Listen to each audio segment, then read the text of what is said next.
ఓం నమ శివాయ, ఓం నమ శివాయ, ఓం నమ శివాయ. శివాయ గురవే నమః.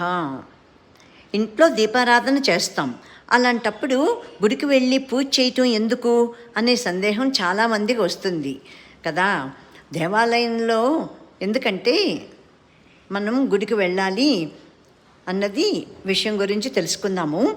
దేవాలయంలో మూల విరాట్టు ఉన్న చోట బీజాక్షర యంత్రాన్ని ప్రతిష్ఠిస్తారు. యంత్రాన్ని రాగితో చేస్తారు.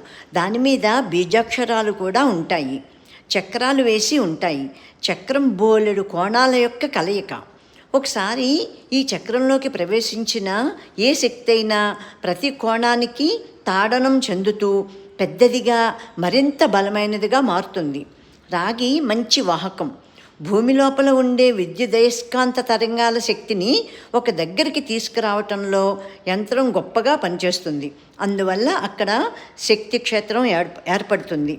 అందుకనే మనం దేవాలయానికి వెళ్ళి ఆ శక్తిని మనకి చెందేలాగా, మనలో ప్రవేశించేలాగా చేసుకోవటం కోసం భక్తి శ్రద్ధలతోటి మనం దేవాలయానికి వెళ్ళి చుట్టూ ప్రదక్షిణలు చేయటం, అక్కడ ప్రార్థన చేసుకోవటం, చదువుకోవటం, ప్రశాంతంగా కూర్చోవటం మూలంగానే మనకి ఆ శక్తి క్షేత్రం యొక్క ప్రభావం మన మీద చూపుతుంది. అందుకనే దేవాలయానికి అందరూ వెళ్ళాలి.